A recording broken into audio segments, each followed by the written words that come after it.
कुशेश्वर स्थान डीजे कदम पर कर प्रेम कर रोमांस हे गई चल न चले तू घूमे मिथिला धाम तोरा घुमा दे सुपौल डुमरी गाम।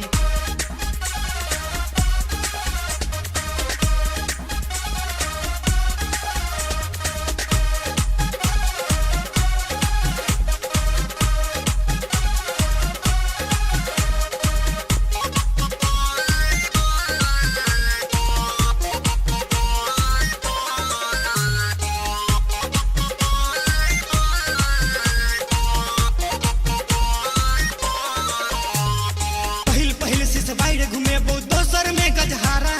बड़े कुतौना लकहा लक ही मनसापुर डगमारा पहिल से बाहर घूमे बहुत दोसर में गजहारा बड़े कुतौना लकहा लक ही मनसापुर डगमारा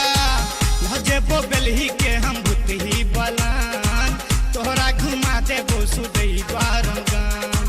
बेला गनौरा कोनीला डीजे कदम पर करब जिम का रोमांस हे गई चल न चले तू घूमे मिथिला धाम तोरा घुमा दे सुपौल डुमरी गाम।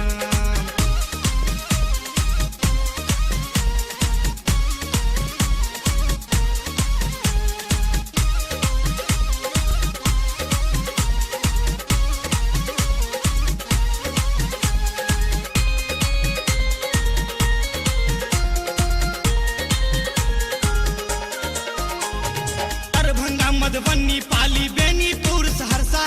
लगमा बिशनपुर रहीमा कोठिया हटनी और परसा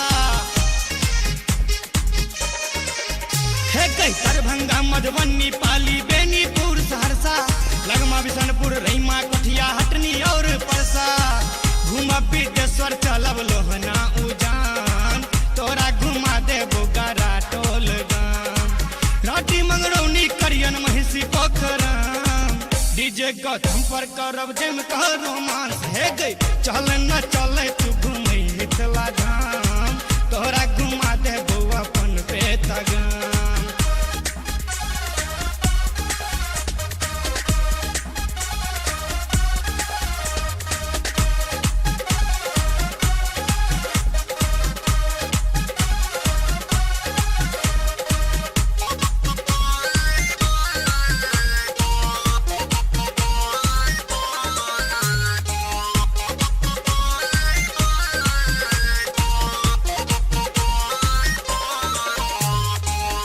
कैलक अंधरा ठाड़ी झंझारपुर अररिया मधेपुर बेलौचा रहिका सन बरसात तमुरिया हाँ टकरा कैलक अंधरा ठाड़ी झंझारपुर अररिया मधेपुर बेलौचा रहिका सन बरसात तमुरिया मनीषा मिश्रा संगे चली है गे जान तोरा घुमा दे तो जनकपुर धाम नारायण परदेसी पर दी है धियान गौतम डीजे के ओता बड़ छै गई नाम हे गई चल न चले तू घूमे मिथिला धाम तोरा घुमा देबो सुपौल डुमरी गाम। केता ब्रह्मपुर कुशेश्वर स्थान डीजे कदम पर कर प्रेम का रोमांस